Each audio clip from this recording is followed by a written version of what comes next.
Republican Senator from New Hampshire, Kelly Ayotte, who serves on the Armed Services Committee, joins me now. And I think, Senator, you put in a resolution proposing an expanded probe, a joint probe of the Benghazi attack. Why do you think it's needed, rather than having the individual committees proceed? I think it's really important that we don't have a stovepipe investigation of what happened, because there are multiple committees that have jurisdiction over this. For example, the Intelligence Committee is meeting, focusing on the CIA component. We know that the Foreign Relations Committee has been focusing on the State Department component. There's questions raised for armed services, including during a 7-hour attack. Why couldn't our military respond to help them there? And then Homeland Security has jurisdiction. So I think it's really important that we have a full investigation, that we not have a piecemeal approach. We've already seen it kind of happening going forward. And then we get a full accounting of what occurred, take the best recommendations, make sure it doesn't happen again, and learn the lessons from it. And so that's why we've called for the establishment of a select committee. It would be bipartisan, and in fact, the Democrats are in charge of the Senate, so it would be a component of the members of those committees. And obviously, the Democrats would be in charge of the committee, but then we have a process that the American people can have confidence in, that we've gotten all the information. You were with Senators McCain and Graham, I believe, yesterday when they sort of drew a line in the sand about Susan Rice, and the president reacted very angrily to that.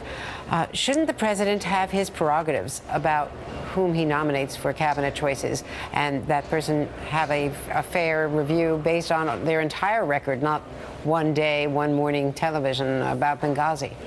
Well, Andrea, there's some serious questions that have to be answered if she's nominated to serve at such an important position as Secretary of State. She went 5 days on after the attack, 5 days later on every major news network.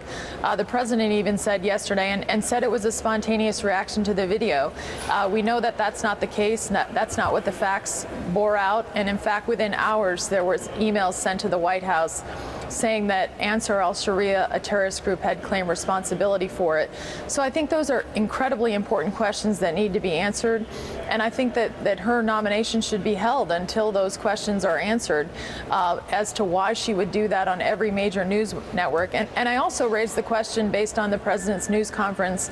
He said she didn't have anything to do with Benghazi. Then why would she or the administration send her on every major news network to put out a certain narration of what happened when it wasn't the case? I think those questions need to be answered, and they're fair questions. If she was basing it on a CIA assessment that she was given, their talking points, why not go after the intelligence community rather than the communicator?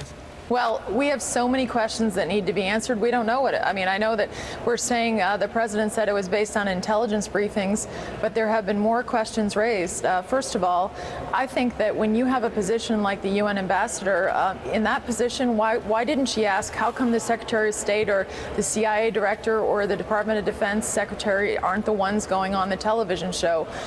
You know, I think that's a fair question when she wasn't the one directly involved in Benghazi. So there were questions and information that was already available that I think asking those questions, she should have undertaken that responsibility. And especially if she wants to serve as Secretary of State, we have to be able to trust what she will tell us. So my view on it is that those questions should be answered.